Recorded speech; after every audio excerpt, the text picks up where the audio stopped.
obrigado pela presença de todos aqui. É com muito prazer que, a partir desse instante, a Faculdade de Ensino Superior do Interior Paulista, FAIP, apresenta a palestra Primeiros Socorros na Teoria e na Prática. É importante lembrá-los também que nosso Salão Nobre está equipado com álcool em gel espalhado pelo recinto. Como pedimos para que permaneçam de máscara todo o período que vocês estiverem aqui. As cadeiras estão já na distância orientada pelas autoridades de saúde, e todos os espaços aqui da instituição, nós contratamos uma empresa que fez a ozonização do ambiente. Eu quero falar para vocês que as pesquisas demonstram a eficácia do ozônio na purificação do ar que respiramos, no combate aos vírus e bactérias existentes.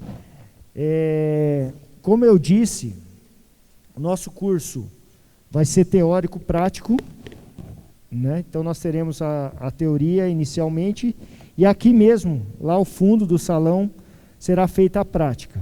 Após isso, a visita ao laboratório de enfermagem, e depois o lanche e a entrega de certificados. Vocês receberão certificados de participação. Como anunciado também, será sorteado um esfigmo e esteto. O esteto, né, personalizado, o esfigmo já ia falar besteira. O esteto personalizado com o nome do ganhador ou da ganhadora, onde nós estamos, hoje é a nossa 7ª edição desse curso. Nós tivemos que dividir em turmas para manter essa segurança em relação aos cuidados profiláticos. Então, todas as pessoas que já participaram das outras edições, mais vocês, e nós ainda temos uma lista para atender todos, após isso faremos o sorteio, e o ganhador será anunciado nas nossas redes sociais e será convidado para vir até a FAIP e receber seu presente. Ok? Eu peço que vocês fiquem de pé agora, para a gente poder ouvir o hino nacional brasileiro.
Ó pátria amada, idolatrada, salve, salve.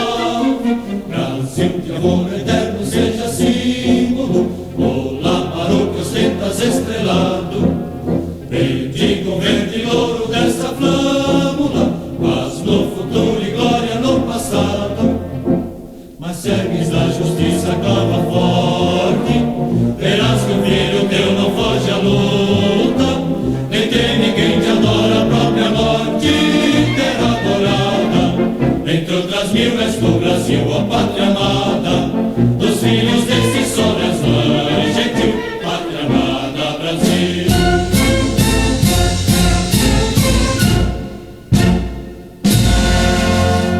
Antes de apresentar a nossa palestrante e também componente da mesa de trabalhos, eu queria que vocês olhassem para trás rapidamente. Dá um tchauzinho aí, Letícia. A Letícia vai passar coletando o nome completo de vocês, sem abreviação, que os certificados eles serão confeccionados agora.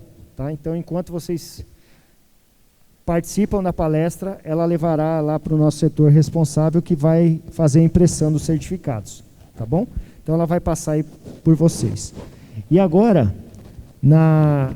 eu gostaria de apresentar ao centro da mesa de trabalhos a senhora Tatiana Chimizo.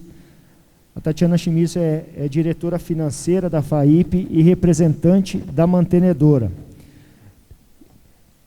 Todos esses projetos que a FAIP vem oferecendo, cursos, palestras, workshops, no início desse ano e ao longo do ano também, a Tati que é idealizadora e incentivadora de todas essas ações. Como também, eu disse aí no início, quando eu estava conversando com vocês, a respeito de que a FAIP oportuniza o ingresso no ensino superior, ela é a nossa referência em relação a quaisquer dificuldades que vocês venham a ter. Tá?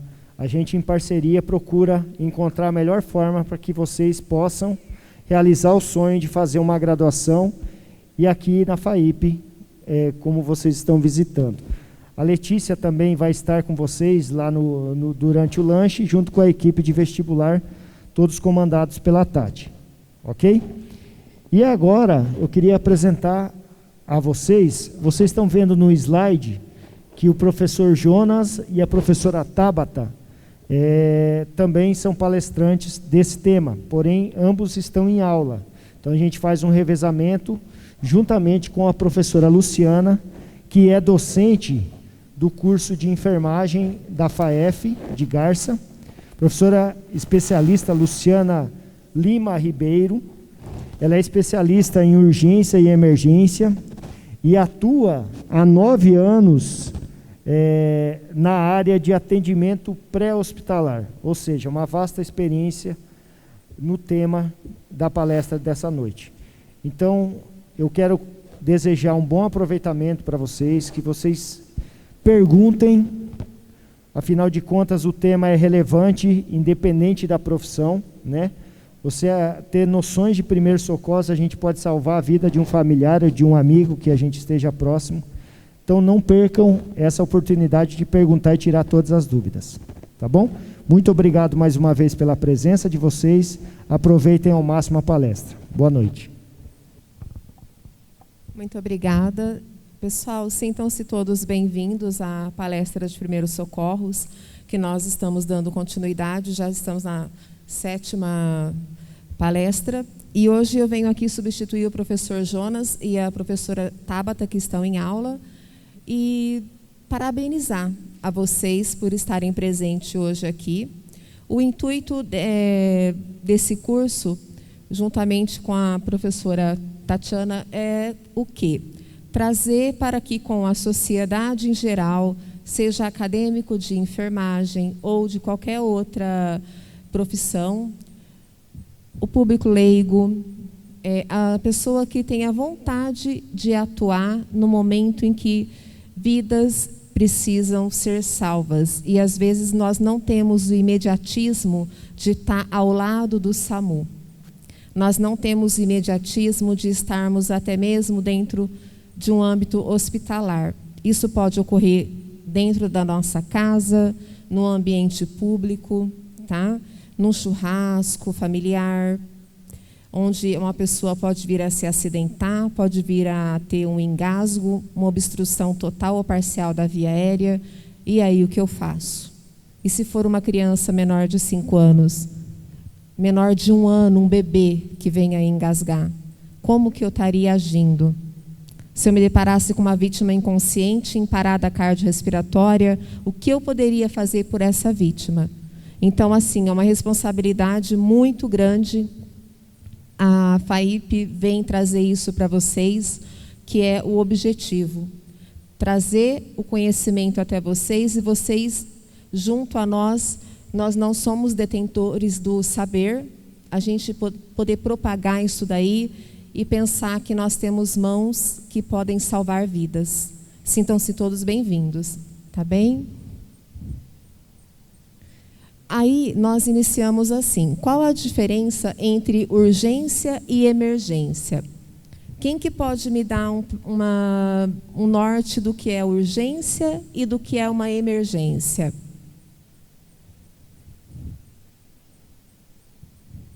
Qual que seria uma prioridade, no caso? Emergência, né? Pode passar.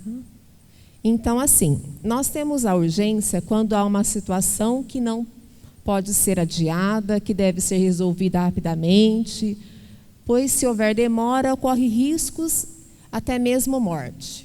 Na medicina, ocorrências de caráter urgente necessitam de tratamento médico, muitas vezes de cirurgia. Contudo, possuem um caráter menos imediatista, ou seja, a urgência ela pode esperar, certo? Contudo, essas palavras elas vêm do grego urgir, tá, gente? Que tem o sentido de que não aceita demora. O tempo urge, não importa o que você faça para tentar pará-lo. A urgência, então, a diferença dela da emergência é que se fosse, por exemplo, eu estivesse dando entrada num pronto atendimento com uma cólica renal, com uma dor de cabeça, uma cefaleia, se eu não tivesse nenhuma outra doença de base, como uma hipertensão, uma pressão alta, tivesse apenas uma dor de cabeça há 3 dias, não deu tempo de estar procurando a rede terciária de saúde, aí eu vou lá no pronto-socorro, vou passar por uma triagem e meu caso é um caso de emergência, eu corro risco de vida? Se os meus parâmetros de sinais vitais logo na triagem tiver tudo dentro do normal, uma pressão 9/13, uma frequência cardíaca de 70, uma saturação, uma oxigenação total 98, 99, meus parâmetros de sinais vitais eles estão estáveis. Então, assim, não é um caso de emergência, entra como uma situação de urgência. Também vale para cólica renal, tá? Não para paciente crônico renal, mas assim, para caso de cólica renal, cólica menstrual, tá bom? A emergência é quando há uma situação crítica, algo eminente, com ocorrência de perigo, tá? Um incidente imprevisto, ou seja, eu estou trafegando numa rodovia e de repente um animal cruza o meu caminho e eu venho a me confrontar com esse animal. Se eu estou sem cinto de segurança, eu venho o quê? A ter um choque do meu tórax no volante, eu posso ser ejetado desse veículo. Isso é uma emergência? Eu estou andando na rua, vem um assaltante, antes dele saber sequer o que eu tenho lá no bolso ou na bolsa, ele vem e me faz um ferimento com uma arma branca, uma facada. É uma urgência ou uma emergência? É uma emergência, tá? No âmbito, volta mais um pouquinho. No âmbito da medicina, é uma circunstância que exige uma cirurgia, uma intervenção médica imediata. Essa pessoa, ela corre risco de vida. Então, assim, entre a urgência e a emergência, quando vocês são triados no pronto atendimento, vocês estão lá esperando com uma pulseirinha verde, azul, e chega uma viatura do SAMU, do bombeiro. Se foi uma pessoa que foi alvejada com uma arma de fogo, uma arma branca, ou foi um acidente automobilístico, teve hemorragia severa, uma hemorragia arterial. Nós temos 3 tipos de hemorragia: a arterial, a venosa e a capilar. Então, a arterial, ela é gravíssima. A venosa, ela pode fazer com que essa vítima venha o quê? A ter um rebaixamento, tá? Então, são consequências que vocês vão ficar esperando mais um pouquinho ali sentadinho, porque vocês estão o quê? Respirando, orientados, só vai ficar bravo. Mas a prioridade vai ser dada para essa vítima que chegou lá e precisa de cuidados imediatos, que é no caso da urgência, tá bom? A gente tem como primeiros socorros o tratamento imediato e provisório, prestado a uma vítima de acidente ou ferimentos imprevistos. Normalmente se presta no local ocorrido. Aciona o socorro especializado, e isso é para evitar o quê? O agravamento e morte da vítima. Porém, a gente sabe que nós não devemos mexer numa vítima de trauma, né? Uma vítima de acidente. Principalmente aquelas que caem de moto e a gente fala, nossa, vamos tirar o capacete dele porque ele está, né, tem que tirar o capacete para ele respirar melhor. Não, nós não mexemos em vítima de acidente automobilístico. O máximo que a gente tenta fazer é o quê? Primeiramente, se eu estou trafegando numa via, eu vou priorizar cuidado comigo, né? Se aconteceu a iminência na minha frente, eu vou estacionar o meu carro, vou ligar um pisca-alerta, já vou acionar 192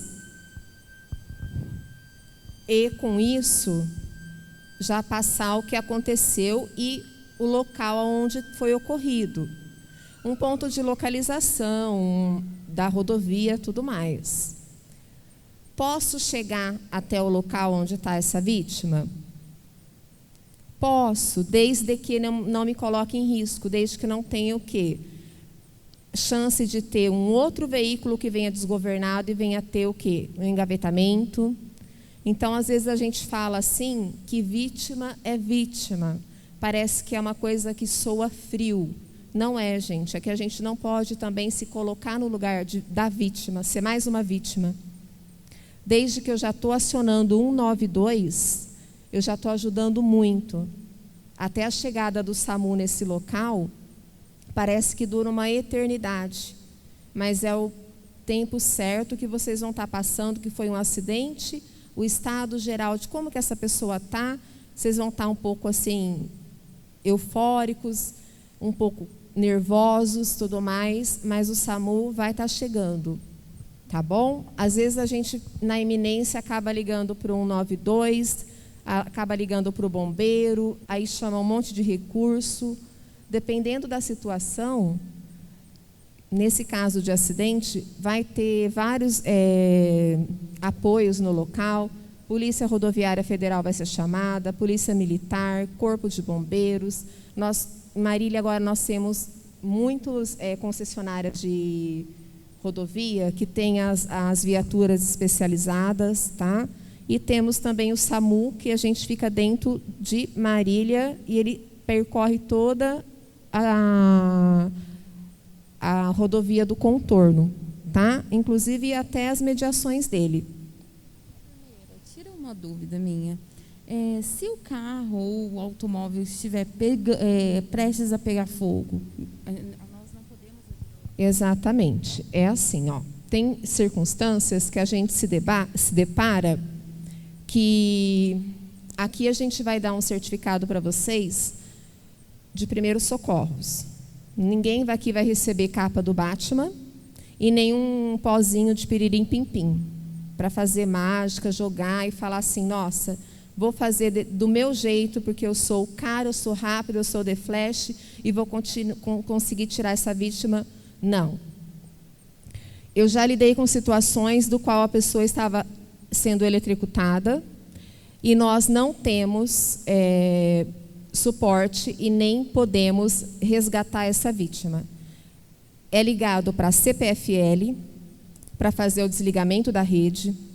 O bombeiro vem, examina, depois da CPFL, fazer o desligamento da rede. O bombeiro vem, vê se está uma zona quente. Se for uma zona quente, a gente nem entra. Nesse caso, é uma zona quente, tá? Nós temos aqui em Marília muito caminhões que passam que transportam amônia. A amônia, no âmbito de segurança para a amônia, é 2.000 metros. Então, assim, imagina, você tem que ficar a 2.000 metros de distância. Para você ter uma média de segurança, para esperar o bombeiro chegar, que eles vão ter todo o equipamento, para chegar até essa vítima, é 200 metros que a gente fica. E as autoridades já se mobilizam para quê? Para estar fazendo que em 2.000 metros quadrados, 2.000 metros assim, cidades vizinhas e tudo mais, sejam o quê? Bairros, sejam isolados. Então, tentar entrar num carro que está em eminência de pegar fogo, igual ocorreu semana retrasada com aquele pai e com aquele filho, lembram? Não tinha o que ele fazer. Ele assistiu o filho dele e conversou com o filho dele até os últimos momentos. Então, o que eu falei para vocês, às vezes a gente tem que entender que vítima, infelizmente, né, é uma vítima, não tem o que ser feito. A menos que você tenha um treinamento para isso, tá? E tenha um material adequado, roupa de incêndio e tudo mais, para poder estar adentrando esse veículo, fazendo a retirada. Geralmente, eu trabalho, gente, numa concessionária de rodovia há 9 anos. Então, assim, a gente faz essa manobra, que é a retirada rápida, somente nessas circunstâncias, tá? Entra dentro do veículo, agarra a pessoa, estabiliza a cervical e faz a retirada rápida.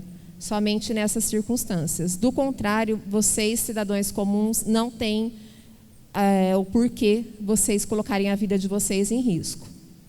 É ligar para o 192 e esperar o bombeiro que vai ser acionado e tudo mais. Tá bom? Aí aqui eu venho com o sumário de hoje, que a gente vai ter o OVASSE, tá? Obstrução da via aérea por corpo estranho. Das coisas que eu posso estar obstruindo a minha via aérea, totalmente ou parcialmente, tá? É um corpo estranho. A gente vai ter a avaliação primária, a avaliação secundária, convulsão, desmaio, ressuscitação cardiopulmonar, a RCP, e a prática que a gente vai fazer aqui com os bonecos, os dorsos, da reanimação. E também identificar quando uma pessoa está em parada cardiorrespiratória. Tudo isso hoje a gente vai estar abordando. Como eu falei para vocês, na iminência de qualquer perigo, qualquer incidente, qualquer vítima, ligar para o 192, tá? Isso vai ser antes de reanimar uma vítima em parada cardiorrespiratória, numa vítima de engasgo, num acidente que eu venha me confrontar, tá bom? Então, assim, a gente precisa, antes de começar a fazer, prestar o socorro a essa vítima, a gente precisa de suporte. Suporte avançado, suporte básico, porque nós não somos heróis. E mais que a gente queira fazer o de tudo por essa pessoa, nós temos a responsabilidade que a gente não dá conta. Né? Ninguém está com DEA, um desfibrilador externo, ninguém está com isso. Então, tem que ligar primeiramente para o SAMU, 192, tá bem? Então, mais conhecido como engasgamento, que é o quê? A obstrução da via aérea por corpo estranho. Aqui a pessoa tem a garganta obstruída por um corpo estranho, pode ocasionar por vômito, sangue ou também por outros líquidos, tá? E a pessoa vai ter o quê? Ela pode ter o fechamento parcial ou pode ter o fechamento total. Quando é um fechamento parcial, permite que uma pequena passagem de ar ainda faça com que a pessoa fique em pé, no estímulo dela primitivo da sobrevivência, ela vai estar tossindo com certeza, vai estar igual uma galinha desesperada, né, tentando desobstruir, porque a gente fica bem eufórico. A pessoa se esforça para respirar, então ela fica fazendo aquele esforço para poder trazer o ar, fica vermelha, vai tossir, e a presença de barulho e suor, isso é normal, Nosso metabolismo está trabalhando para quê? Para sobrevivência. Quando se trata do fechamento total, a pessoa ela para de respirar. Então, assim, a diferença vai ser fechamento parcial, mãos na garganta, inquietação, tosse, respiração com dificuldade. Ela está em pé e você vai fazer uma manobra nela para tentar desobstruir a via aérea dela. Fechamento total, mãos na garganta também. Ela não consegue falar, ela para de respirar e fica cianótica, parecendo um avatar. Então, essa pessoa ela teve o quê? A obstrução total da garganta. Professora, como que eu faço para fazer o desengasgo dessa pessoa? Qual manobra que é usada? Nós temos aqui a manobra de Heimlich, que é o quê? Essa manobra, ela é feita em uma vítima que está em pé. Essa vítima, ela vai estar tossindo, vai estar com as mãos no pescoço e vai estar suando e tudo mais, e você vai tentar acalmá-la. Ela vai estar calma? De maneira alguma, tá? Então, assim, essa manobra a gente consegue fazer ela numa criança de 2, 3 aninhos, 8 aninhos, tudo assim, vai depender da posição que você se coloca com essa criança. E um paciente adulto, numa gestante, num paciente obeso, tá?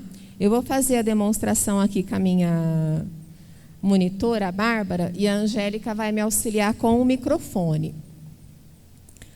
A Bárbara, ela engasgou, estava num churrasco, estava comendo carne, queria tomar uma cervejinha ao mesmo tempo, aí já quis uma linguiça, uma salsicha, e aí assim foi, engasgou a Bárbara. Angélica, você... Então, ó, a Bárbara ela vai estar tossindo. Tosse, mulher. E ela está com a via aérea dela obstruída, tá? Ela está parcialmente com a via aérea obstruída. Então, assim, eu vou fazer desse lado primeiro. Eu vou tentar acalmar ela, tá? Eu vou tentar acalmá-la e já venho aqui na altura do umbigo dela e do apêndice tifoide, que termina aqui, ó, no osso externo. Nós temos o apêndice tifoide. Na linha mediana da cintura, 4 dedos acima do umbigo. O que eu vou fazer? Eu vou pegar o meu punho cerrado, meu dedo polegar para dentro, e nessa posição aqui, é como se eu fizesse assim, ó, um J para dentro do abdômen dela. Com isso, eu consigo o quê? Adentro aqui é um processo doloroso, dói um pouquinho. Então, assim, a vítima ela pode apresentar vômito posterior a isso? Pode. Se ela tiver com conteúdo gástrico, ela pode apresentar o vômito. Vai ter, se Deus quiser, a desobstrução da via aérea, porque o diafragma vai ser estimulado e vai conseguir fazer com que ela desengasgue, tá? Então, eu venho aqui, ó, a altura uterina, a linha do umbiguinho dela está aqui, 4 dedos, é na região da cintura. Venho com a minha mão dominante, essa daqui ela vai fazer o quê? Vai fazer a projeção para dentro. E vou fazer isso aqui. Dói, né? Não? Tá bom. E é isso aqui, ó, em forma de J. Com isso, eu consigo com que a pessoa consiga desengasgar.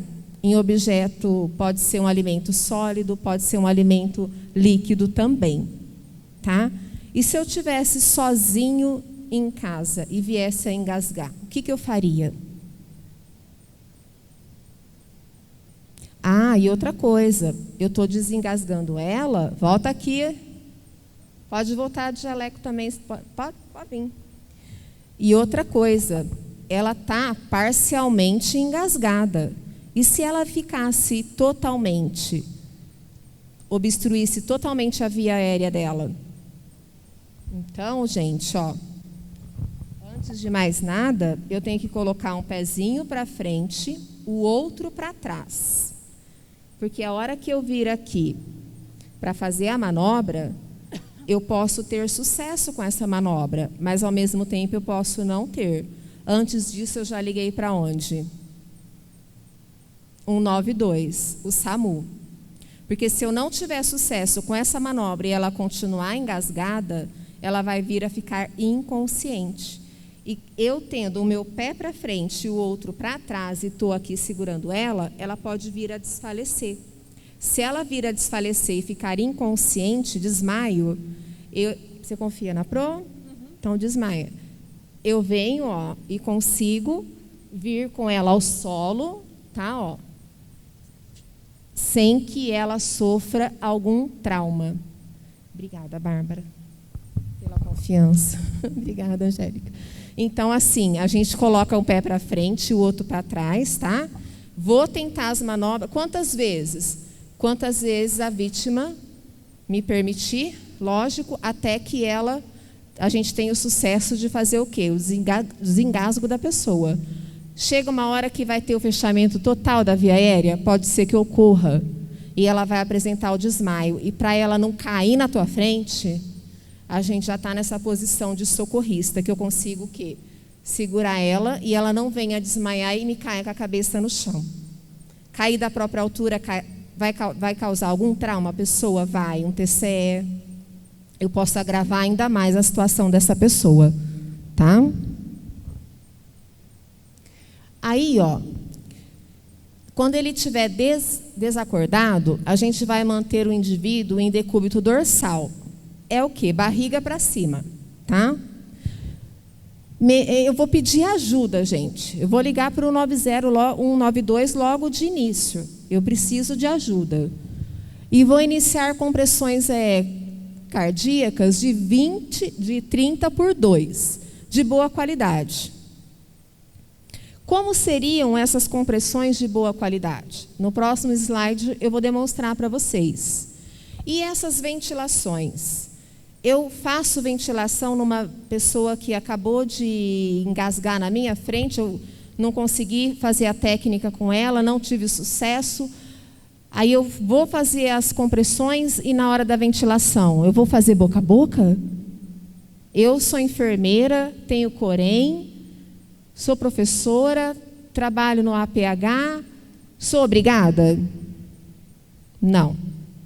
Tenho total respaldo, qualquer pessoa aqui tem total respaldo de que não é obrigado a fazer respiração boca a boca. Porque ali tem material biológico, ali tem vômito, tem sangue, pode ter qualquer outra circunstância. A gente não sabe de onde a pessoa veio, qual que é a situação. Então, assim, nós não somos obrigados a fazer boca a boca. Ah, tá, Pro. Aí eu estou em casa, é meu pai, é minha mãe. Vocês vão fazer? Eu vou. É meu pai, é minha mãe, pode ser o meu filho, pode ser o meu irmão. É o âmbito familiar, certo? Você faria no seu esposo, namorado? Faria, mulher? Eu também faria, porque a gente tem muito carnê junto, eu faria. Então, assim, né? Então, assim, eu falo isso porque quando a gente está no âmbito familiar, é intrínseco, é mãe, é pai. A gente não pensa duas vezes, a gente vai fazer. Agora, se for um desconhecido, dificilmente, né? A gente vai ter esse ímpeto de estar fazendo a respiração boca a boca. Então, pode ficar tranquilos, vocês vão estar ligando para o 192, vai estar chamando o SAMU, vai falar que entrou uma pessoa em parada cardiorrespiratória e ela vai estar sendo feita a manobra de reanimação e aguardar chegar. Enquanto isso, vai fazendo as manobras, ininterruptamente. Não se preocupa com esse 30 por 2, tá? 30 por 2 é o protocolo que se faz 30 massagens, 2 ventilações. 32, 32, 32, 32. um ciclo completo para fazer a reavaliação dessa vítima. Então, assim, é um protocolo. Porém, num desconhecido, ninguém vai estar sendo obrigado a fazer o boca a boca. Tá bom? Agora, quando for numa criancinha que é menor de 1 ano de vida, como que a gente vai estar fazendo isso? Para uma criancinha menor de 1 ano de vida, nós temos ali uma mãe que está amamentando o seu filho e essa criança veio a engasgar com o leite materno. É um bebê de colo. Mas também nós temos situações de uma criança que está em fase de crescimento, que dentro do berço, ali no cantinho da sala, colocou um objeto estranho na boca e veio também a ter o quê? Uma obstrução da via aérea. Então, a primeira coisa que eu vou pedir para os senhores nesse momento é simples. Tenham calma. É simples. Lógico que não. Se for uma mãe, ela entra descabelada. Ela sai na rua de calcinha. Ela vai procurar ajuda, não é? A gente, quando não sabe o que fazer, a gente faz muita coisa assim, que você fala, vou ligar para o 92, liga até para a polícia. Liga para o 190, esquece de ligar para o bombeiro, que é o 93. Então, assim, liguem para o SAMU, 192. E fala que tem uma criança engasgada. Porque na manobra vocês podem ter sucesso de quê? Fazer com que essa criança venha desengasgar. Ok, mas eu não estou tendo total visualização da via aérea dessa criança. Ela pode ter uma reincidência e vir a ter novamente obstrução? Pode. Ela pode ter tido, em decorrência de um engasgo, uma parada cardiorrespiratória, você faz a reanimação, ela volta. Ela pode parar? Pode. Você reanima, ela volta. Ela para de novo? Pode. Tem um amigo meu, o Tiago, ele trabalha no AGA em São Paulo, estudou comigo na Unimar, um orgulho. E ontem ele, chegou a me arrepiar, e ontem ele recebeu uma criança lá, uma criança que ficou em parada cardiorrespiratória por 6 minutos sem atendimento imediato, de 2 anos. E eles investiram nessa criança, e ela está linda e bela, sem sequela alguma. Por que eu falo isso? Porque a partir do 6º mês de vida de um bebê, ele começa a ter morte neural. Pode ser por convulsão, epilepsia, uma parada cardiorrespiratória. Então, se não tiver o atendimento antes dos 4 minutos, a partir dos 4, lesões irreversíveis. O cérebro, ele não vai produzir mais neurônio.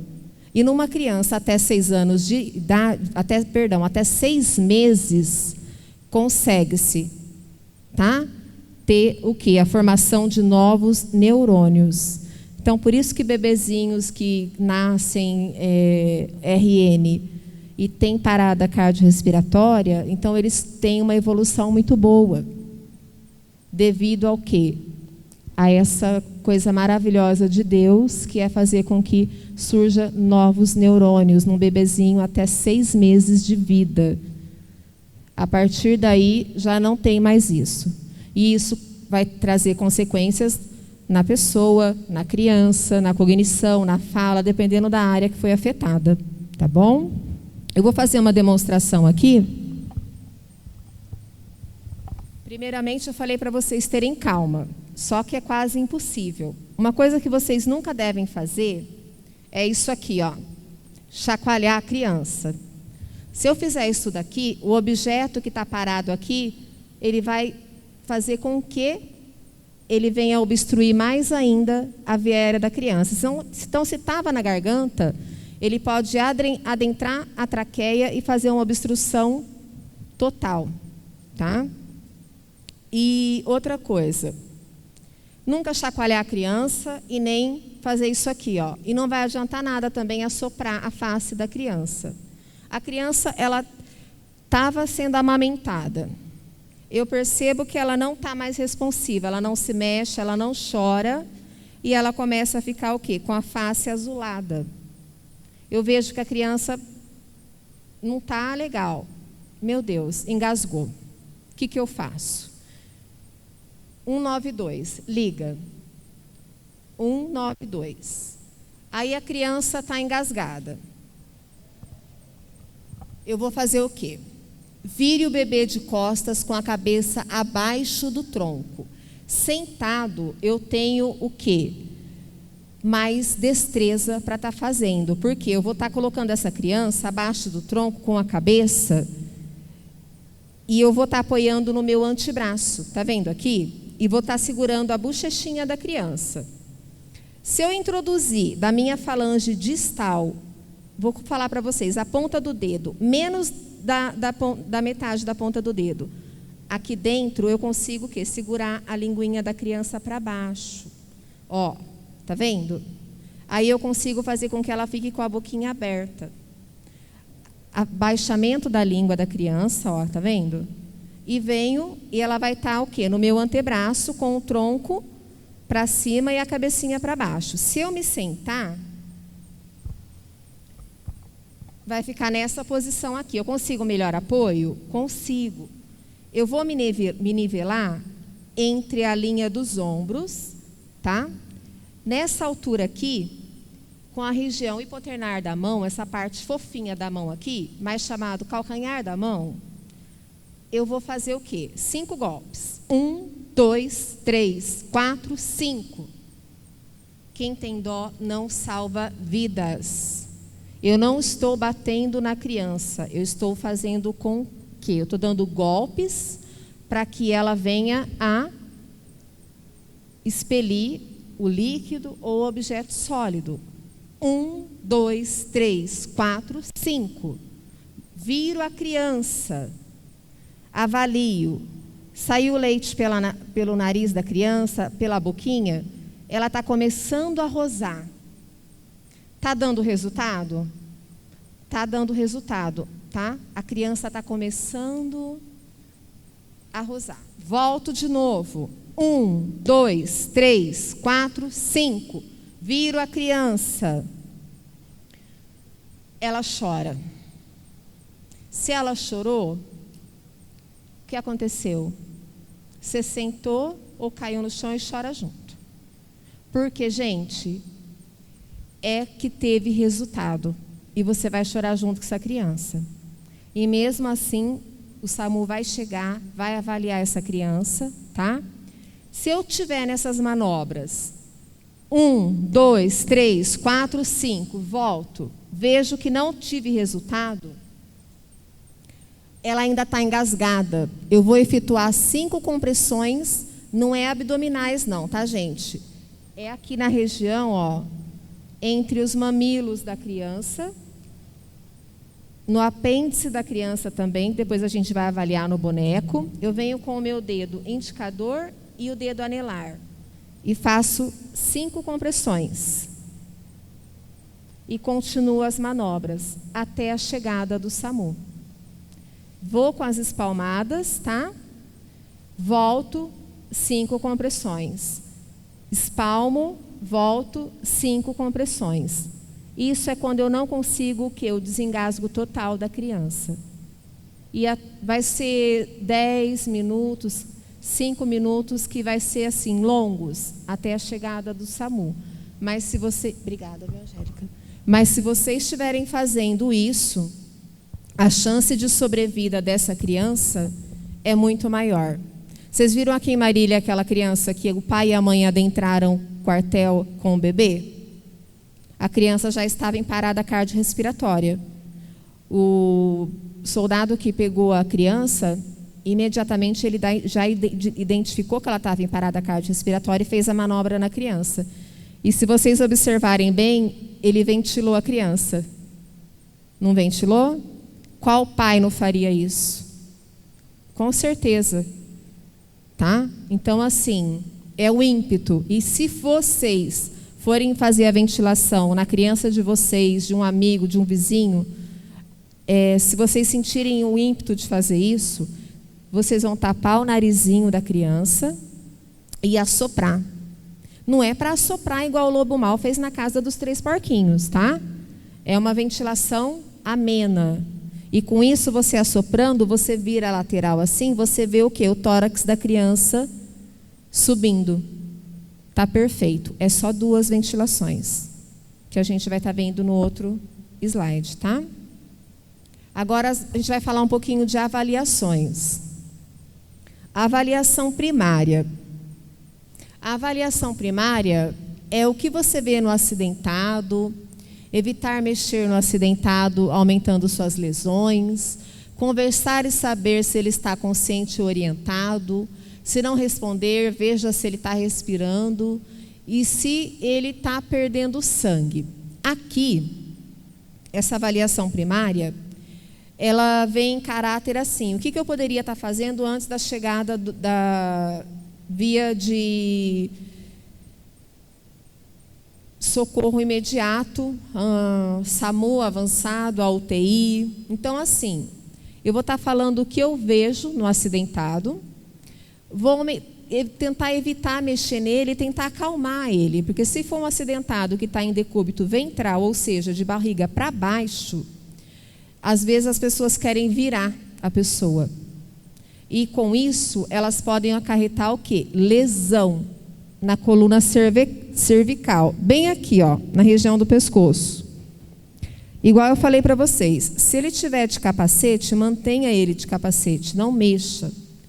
Tenta conversar com a pessoa, ver se ela está orientada, se ela consegue responder a vocês.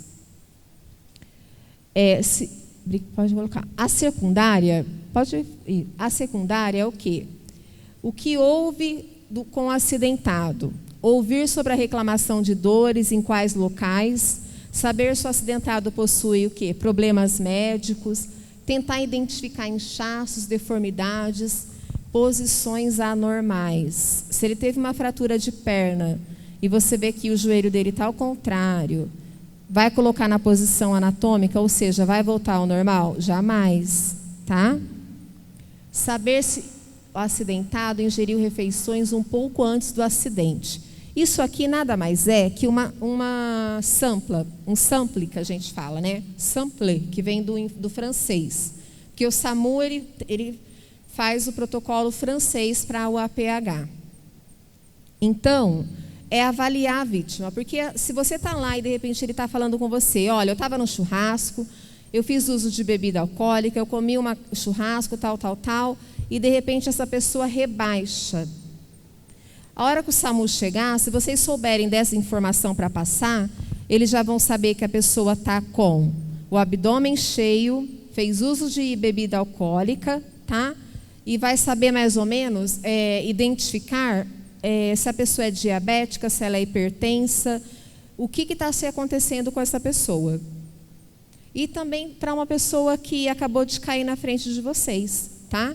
Se depois a gente vai falar de desmaio, convulsão e tudo mais, para vocês também poderem estar passando essas orientações para quem chegar para estar fazendo o resgate dessa vítima, tá bom? Aí a gente tem a avaliação primária, estabilizar a coluna cervical, evitando lesões. Então, assim, o acidentado caiu, eu vou estabilizar a coluna cervical. Gente, se ele tiver de capacete, em decúbito, se ele tiver com a barriga para cima, só de eu ficar com a cabeça assim, com ele de capacete, ele já está com a cervical estabilizada. Eu não preciso nem tirar a cervical dele, tá? Agora, se ele cai com a cabeça assim, ele está com a via aérea obstruída. Eu posso fazer somente isso aqui, ó, e ainda continuar estabilizando a cervical? Posso, tá? Posso. Porque assim, a gente fala, nossa, ele pode ficar paraplégico, ele pode ficar tetraplégico, ele pode... mas ele pode entrar em parada cardiorrespiratória devido à hipóxia, via aérea obstruída. O que é pior? Eu sei que morrer é o pior prognóstico para essa vítima. Então, eu quero ela viva. Agora, quais condições ela vai ficar viva, não cabe a mim decidir. O âmbito é o quê? Aumentar a sobrevida da pessoa. Mas nem por isso, a hora que vocês se encontrarem com uma vítima totalmente igual uma estrelinha, eu costumo falar, não vai tentar colocar ela na posição anatômica, fazer rolamento, virar nem nada. Só mantendo ela com a via aérea pérvia, respirando, fazer o quê? Às vezes a abertura da mandíbula, aumentar, só não é hiperestender o pescoço, tá, gente? É só tirar ele daqui, ó. O queixo daqui, ó, só fazer isso aqui, ó. Mais nada. Se precisar, abre a mandíbula, não faz o que? A hiperextensão do pescoço, que aí sim vai ter e vai ocasionar problemas, tá? Com essa pessoa. Ela está respirando, e se estiver perdendo sangue, o que eu posso fazer? Alguém anda de luva de procedimento na bolsa? No carro? Geralmente os doidos da área da saúde andam. Só que às vezes a gente pode não andar, não estar com aquilo na mão. Teve um acidente que eu presenciei, foi na rotatória ali perto da Marilã, e eu precisei parar o carro, eu estava indo trabalhar, eu precisei parar o carro para prestar o apoio para essa vítima. E eu estava sem luva, e ele tinha rolado no asfalto, ele estava todo com escoriação de moto. Então ele estava ralado total. Aí o que eu fiz? Eu pedi para um carro assim, eu preciso de sacola plástica. De repente, as pessoas foram me dando sacola plástica. Eu calcei 2 sacolas em cada mão, para eu poder, pelo menos, falar para ele, filho, para aqui. Porque ele ia para a via. Ele levantou tão atordoado e queria voltar para a via, para a rodovia. Então, assim, eu não toquei nele, tá? Eu protegi a minha mão com luva. A gente costuma falar que são meios de fortuna, né? Usado, mas assim, para eu não me contaminar. Não conhecia a pessoa, não tinha procedência nenhuma. Geralmente eu ando com luva dentro do carro, atrás do banco do carro, tudo, mas nesse dia o lavador tirou, ele falou, nossa, essa louca com essa luva aqui, deve, né? Jogou fora. E eu pus a mão, não achei, eu falei, vou ter que pedir luva de mercado. Aí o pessoal me deu das compras, e eu consegui, até a chegada do primeiro atendimento, conter aquele senhor. Foi bem na minha cara, assim, ele caiu de moto. Não fui eu que provoquei o acidente, não, tá? Mas foi assim, bem na minha cara que ele caiu de moto mesmo. Então, é uma dica para vocês, às vezes. Se não tiver luva e precisar pegar na vítima, sacolas plásticas, tá? E há grandes lesões em braços e pernas, isso tudo a gente vai estar avaliando, porém, é mais assim, como que eu posso estancar uma hemorragia? Se ela estiver esguichando, ela é o quê? Arterial. Então, eu posso fazer compressão local, tá? Mas desde que eu faça a compressão local, eu não tire mais a minha mão dali. Por isso que eu falo da sacola plástica. Tem, às vezes, hemorragias que não tem o que fazer, igual daquele noivo, no casamento dele, ele estava com uma tulipa no paletó, né? E veio a cair, e o esgotamento dele total foi em 4 minutos. Ele, aqui na femoral, lacerou inteira. Então, ele caiu no chão, ele teve esgotamento total em menos de 4 minutos. Não, nem se ele tivesse dentro de um centro cirúrgico, com as bolsinhas lá de transfusão, havia tempo para poder fazer alguma coisa para ele. Porque ele rompeu uma artéria calibrosíssima. Então, assim, foi uma fatalidade. Ele estava com uma tulipa no bolso, uma taça, ele escorregou e caiu e rompeu a artéria femoral dele. Quantos de sangue a gente tem no corpo? De 4,5 a 6, dependendo do indivíduo, tá? Estatura, altura, dependendo do indivíduo. Então, foi uma fatalidade. Aí, aqui a gente tem a secundária, tá, gente? Que é um pouco de repetir um pouquinho da segunda. Pode pular. Convulsão. O que é uma convulsão? É a contratura involuntária da musculatura que provoca movimentos desordenados, geralmente acompanhado pela perda da consciência. Então, assim, a maior parte da população já teve uma convulsão. Ela pode ser por estado febril, né? Ela pode ser por fator emocional, N motivos. A pessoa pode apresentar uma convulsão. E também, ela também pode apresentar da crise convulsiva generalizada ou focal, que umas vai estar apresentando um pouco mais exacerbado, tá? Um pouco mais assim, desordenados, movimentos, tudo mais. E a gente também vai ter o quê? Um outro enfoque, que é a... Pode passar. Pode passar para a epilepsia. Isso. Volta um pouquinho. A gente tem a epilepsia também, tá? Então, assim, quando se repete muitos casos de convulsão repetitivos, o que a gente pode estar fazendo com essa vítima? Como que a gente vai estar ajudando essa vítima no caso de convulsão ou crise epilética? Coloca no desenhinho para mim. Isso. Vai ter o quê? Manter a pessoa calma, tá? Tenta desapertar um pouquinho a roupa em volta do pescoço. Permaneça junto da pessoa até que ela recomece a acordar. Isso chama crise pós-ictal. É quando a pessoa teve a crise e ela vai voltando. Então, vai mantendo a pessoa calma. Só o que a gente pode fazer por ela? Vai colocar ela lateralizada, para que a saliva dela escorra. Jamais vou colocar a mão na boca, porque se ela fechar a mandíbula, trismo, fechou, ela pode o quê? Comer mesmo, arrancar um dedo seu? Pode. Tá? Ela trava a boca e não tem quem faça com que ela solte. E vou o quê?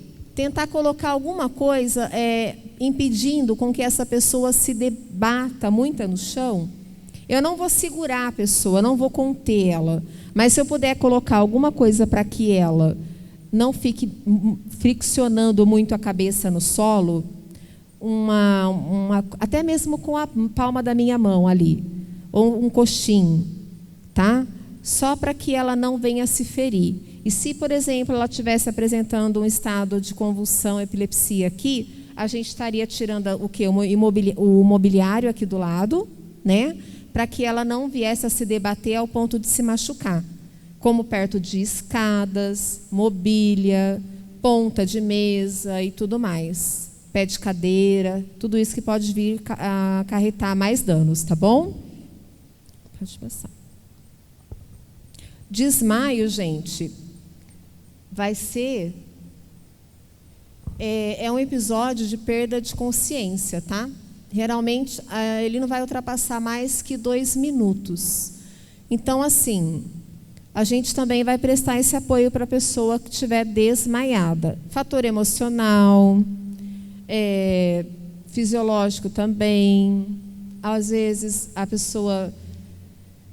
Calor, pressão alta, pressão baixa demais, enfim, né? Ai, meu Deus, desmaiei. Então, assim, não é uma coisa tão grave.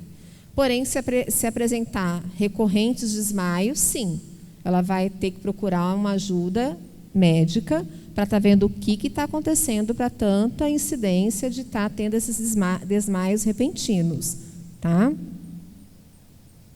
Aí os primeiros socorros é o quê? A gente também vai tentar afastar os curiosos, afrouxar a roupa, deixá-lo deitado, tá?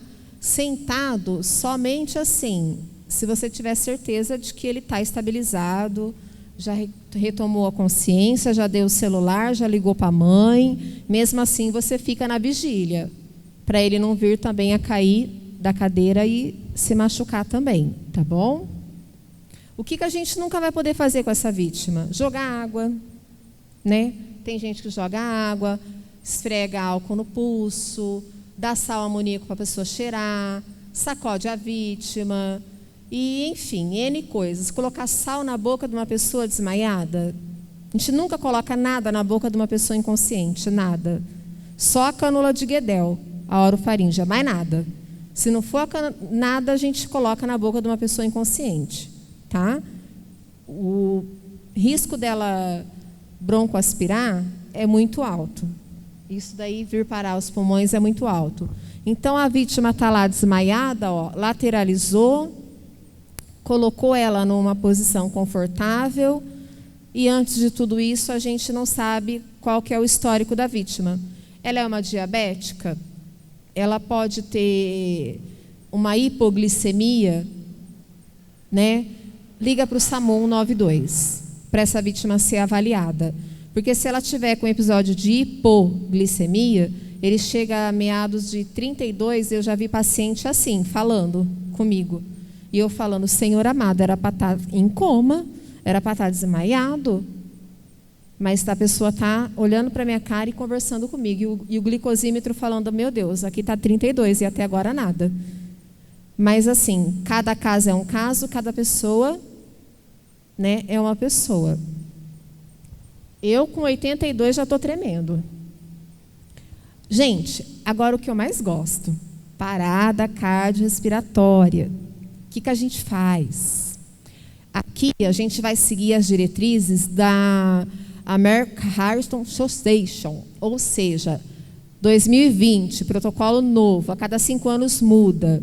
Esse daqui é um protocolo que é destinado ao público leigo, aos profissionais também da área da saúde, como identificar uma vítima em parada cardiorrespiratória, o que fazer com essa vítima.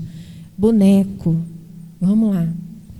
Apesar dos avanços recentes, menos de 40% dos adultos recebem uma reanimação cardiopulmonar iniciada por leigos. Ou seja, a população em geral está preparada para identificar e fazer uma RCP?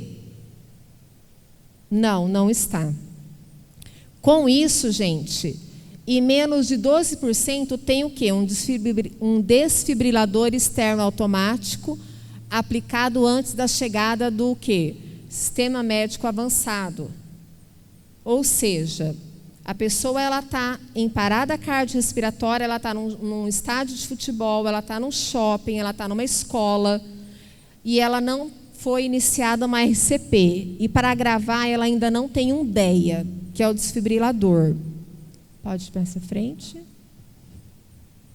Aqui é os alelos da vida que a gente fala, ó, o que está circulado, ligar para o 192, reconhecer que está em parada cardiorrespiratória.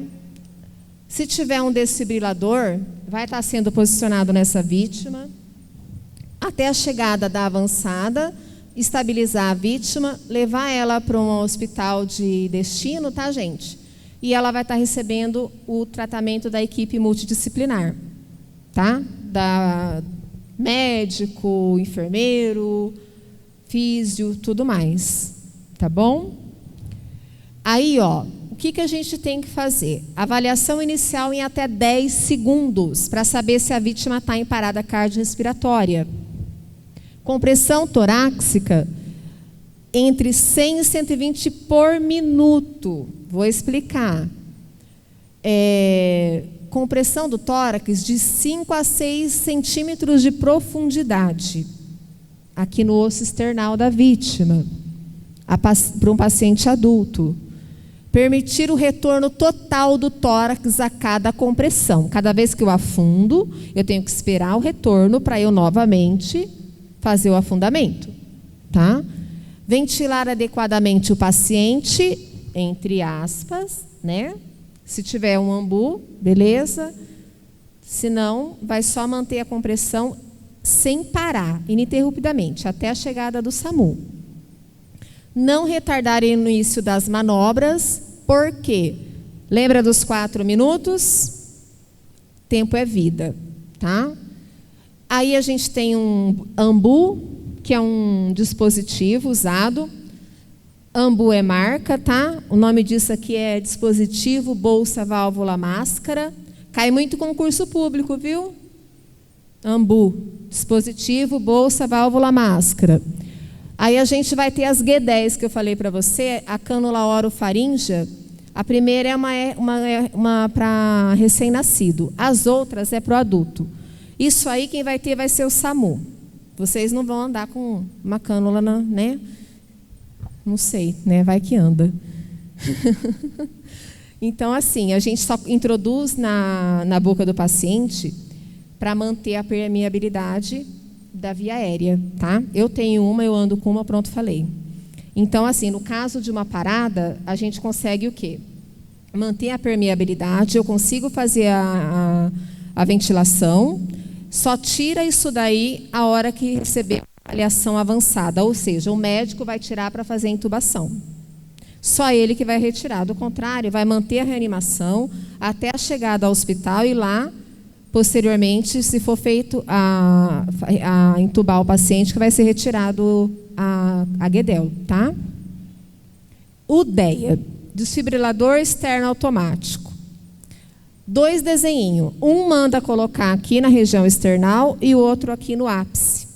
Abaixinho aqui da costela, tá? Do lado esquerdo, bem na ponta do coração. É tirar o adesivo e instalar na vítima. O aparelho fala com você. Então, assim, ele vai fazer a leitura da vítima.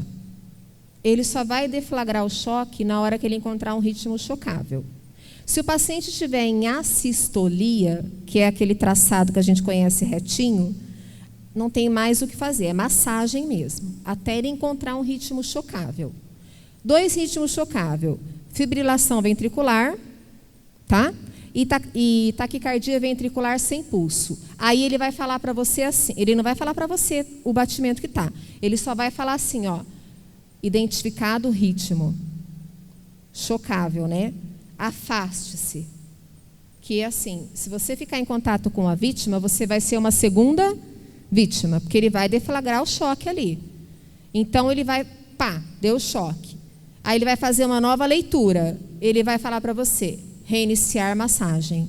E você vai continuar na massagem. Até a hora que ele falar de novo, opa!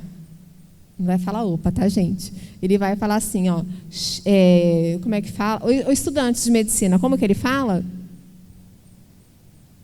Ritmo chocável.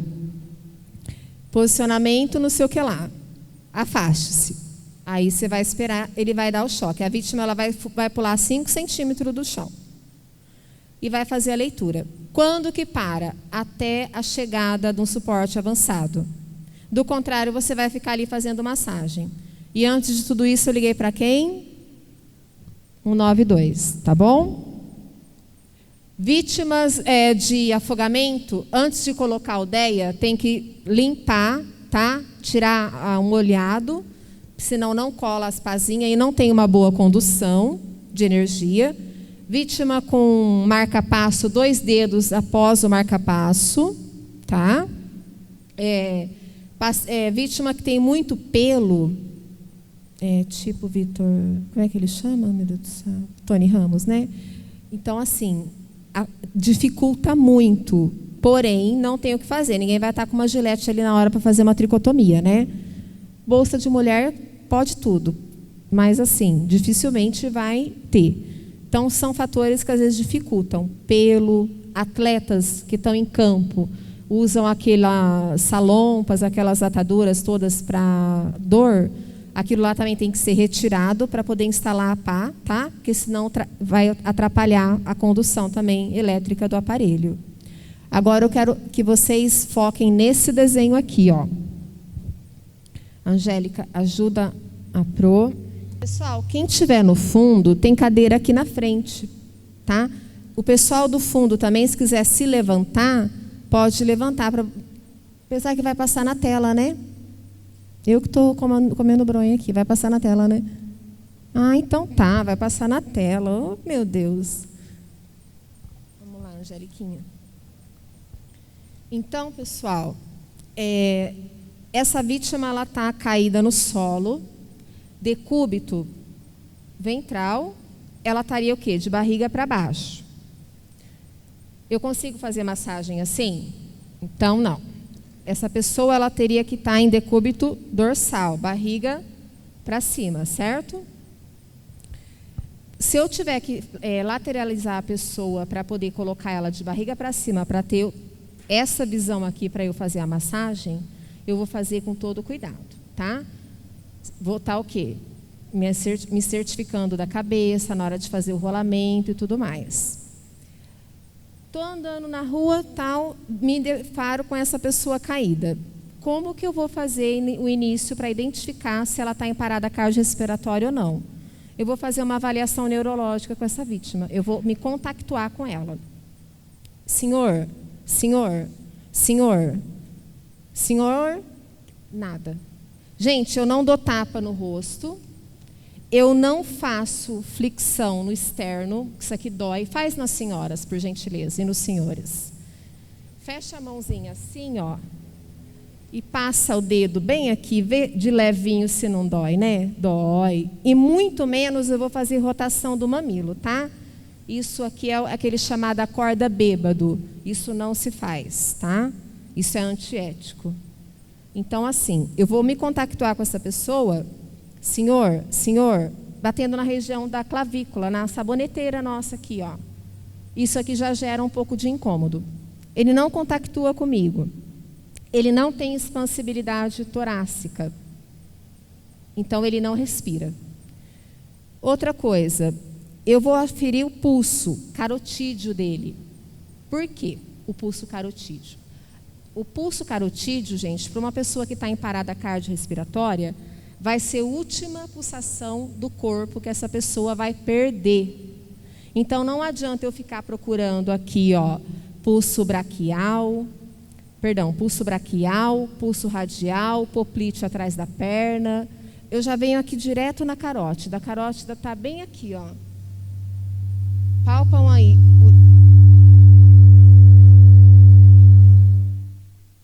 Até assustei. Ó, do lado direito de vocês ou do esquerdo, ó, a palpa bem aqui em cima, ó. Tenho aqui a minha tireoide, é bem aqui, ó. Viram como ela é bem pulsante? Então, assim, com o dedo indicador e o dedo mediano, eu venho, ó. Se eu vou estar o quê? 5 segundos e não vou ultrapassar 10 segundos palpando essa artéria. Então, eu não vou ficar a menos de 5 e não vou ultrapassar 10. Eu já tenho uma pessoa em parada cardiorrespiratória. Por quê? Ela não contactua comigo, ela não tem expansibilidade torácica e o principal, ela tem pulso carotídeo? Não tem, ela está em parada cardiorrespiratória. Ligar 192, pedir para quem estiver próximo de vocês, ligar 192. Posição de socorrista. Meu braço ele vai estar esticado no ângulo de 90 graus. Igual estava lá na figurinha, mas tudo bem. Aí, ângulo de 90 graus é o quê? Braço esticado. E vou me nortear aqui pelo externo, apêndice tifoide, 2 dedinhos acima da pontinha aqui do apêndice tifoide. Venho com a minha região hipoternar da mão, a parte fofinha. Gente, é isso aqui que vai entrar em contato com o osso external e fazer o afundamento do paciente, do tórax. Não é a palma da mão inteira. É isso aqui, ó, que vai fazer que faça uma massagem efetiva, tá? Venho aqui, osso external, apêndice tifoide, 2 dedos, mão entrelaçada. Vou chegar o mais próximo possível da vítima e venho e faço a massagem. Repara que o meu braço ele não dobra, é o meu tronco que está indo para frente e para trás, tá? Eu espero o retorno total do tórax da vítima e estou falando com vocês, eu não fico fadigada, percebe? Mas não é porque eu sou a top da galáxia, coisa assim e tal. É que é técnica. Vai chegar uma hora que eu vou cansar. Vai chegar uma hora que eu vou me cansar. E se eu me cansar, eu vou precisar de revezamento, não vou? Eu não vou ficar aqui o tempo todo fazendo massagem. Mas o que leva à perfeição é a prática. Ai, meu Deus, para eu ficar bom em RCP, então, eu vou ter que ficar reanimando todo mundo. Não. Uma hora, pega uma almofada, coloca um objeto um pouquinho mais denso embaixo e simulem uma RCP. Se fizer na mãe e no namorado, vocês vão levar, vai apanhar, porque dói, tá? Mas só para localizar o externo, o apêndice tifoide, 2 dedinhos, e ver a diferença que é fazer a posição da mão no homem e na mulher. A mulher, nós temos a mama, então dá uma diferença. E assim, eu vou ressaltar para vocês, essa região aqui, ó, que entra mais em contato com o osso external, que consegue fazer um afundamento total da mão. Não é a palma da mão inteira, tá bom? Então, ó, não tem responsabilidade, ela não fala comigo, não tem o quê?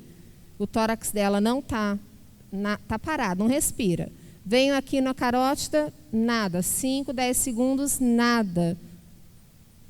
192 SAMU, estou com uma vítima em parada cardiorrespiratória.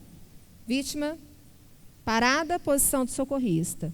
Braço estendido, mão entrelaçada, apêndice, 2 dedinhos aqui e vou começar a massagem. Eu não conheço essa vítima. Vou fazer a ventilação? Vou parar a massagem? Vou continuar até a chegada do SAMU, tá? Não estou aguentando mais. A Angeliquinha continua, tá bom? Isso aqui é um AMBU, né? Dispositivo, bolsa, válvula, máscara. Como que a gente utiliza isso aqui numa vítima? A gente faz o quê? A vedação total, ó. O aparelho é assim, o dispositivo, perdão. A gente faz a vedação total da via aérea aqui, boca, tudo mais. Eu estaria ali naquela posição, tá? Como que eu faço a ventilação? Vocês acham que é pouquinho ou está suficiente?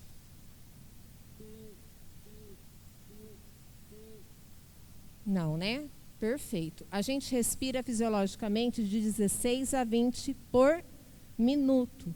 Tem gente que respira pouco, tem gente que respira mais, tá? Então, entre 16 e 20, a gente conta aqui, ó, 1001, 1002, 1001, 1002. Eu vou dar 2 ventilações, mais nada. E o coleguinha vai manter nas massagens.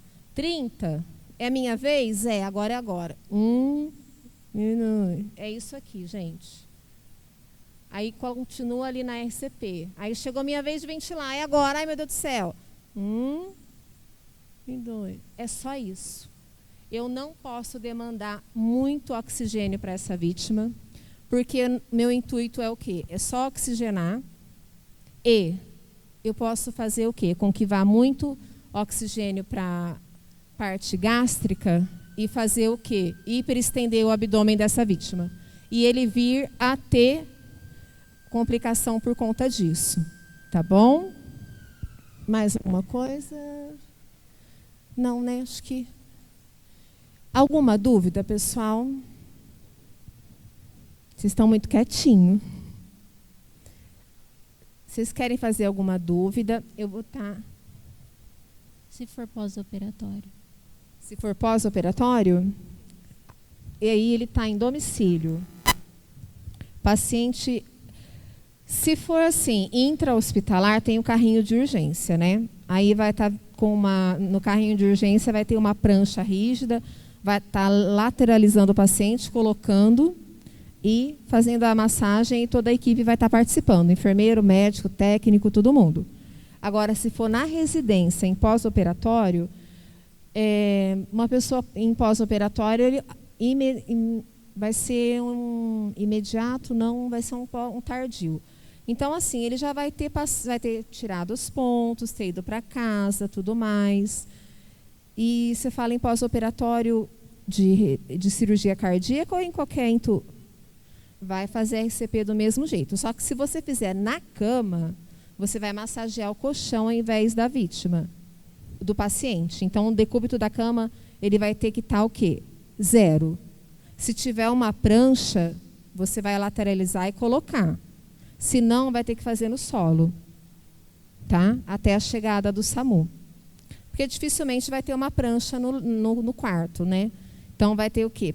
Com o lençol, com cuidado, estender ele no chão e fazer a massagem no chão. tá? Porque na cama, se a gente for fazer uma massagem na cama, a gente acaba massageando o colchão e não tem efetividade alguma. Então, pode sim colocar o paciente no chão, tá? Às vezes tem todos os dispositivos lá, às vezes ele está com tráqueo, às vezes ele está com sonda. Tem que tomar também cuidado com esses manejos. Se tiver com dieta, já fecha e tudo mais, para poder fazer a RCP. Tá? Alguma pergunta a mais, pessoal? Se quiser fazer comigo em particular, deixa eu ver.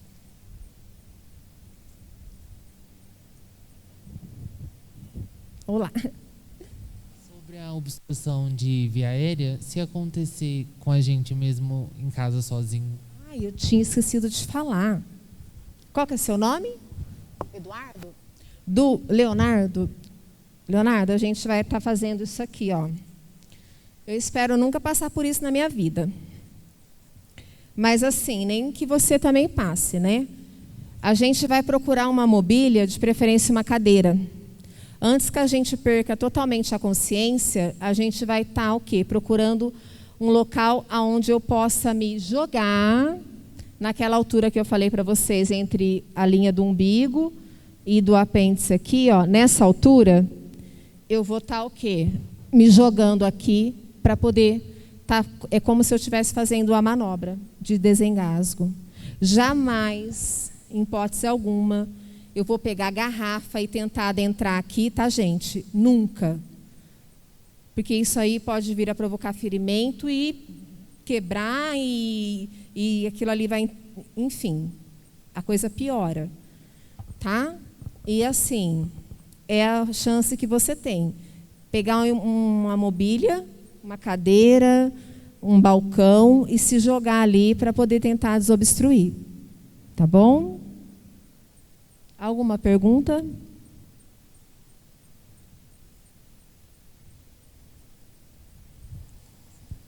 Edileuza, o desengasgamento em criança é até 1 ano e após essa idade? Ó, até 1 aninho a gente vai estar fazendo aquelas manobras lá que eu expliquei para vocês. Após 1 aninho, a criança geralmente ela não cabe mais no antebraço, né, aqui. Então, eu vou estar posicionando a criança. Segura para mim, Angélica, fazendo um favor.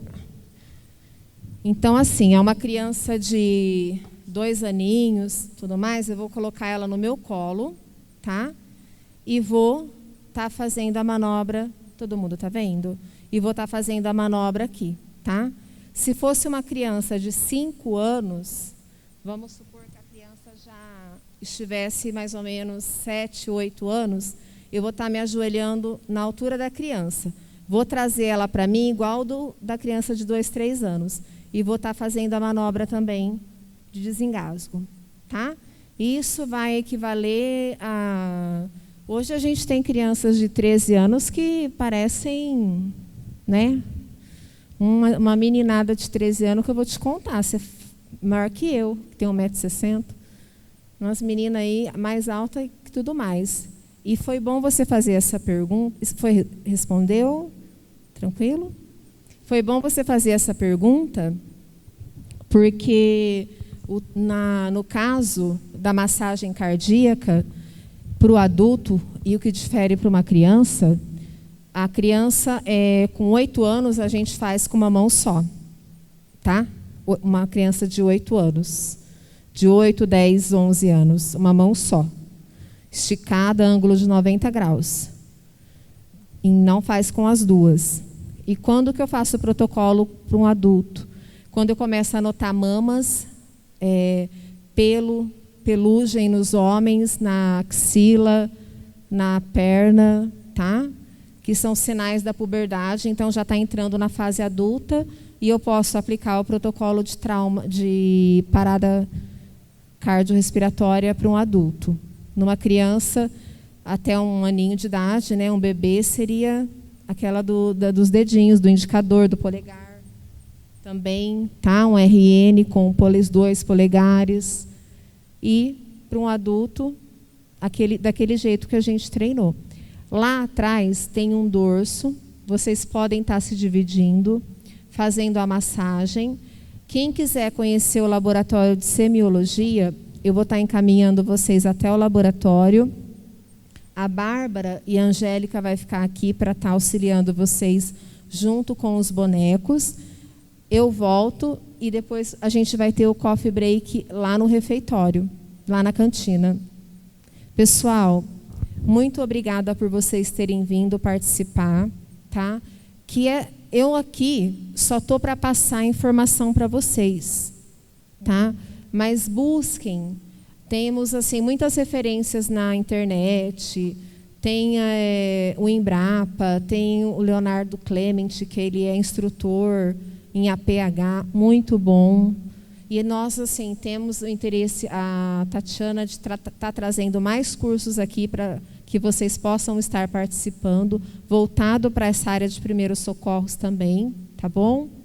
Então, assim, hoje eu espero que eu tenha conseguido passar um pouquinho para vocês, e a gente não não fica estagnado, a gente sempre procura o quê? Falar, não, eu quero comparar, eu quero ver se é isso mesmo, se é dessa forma.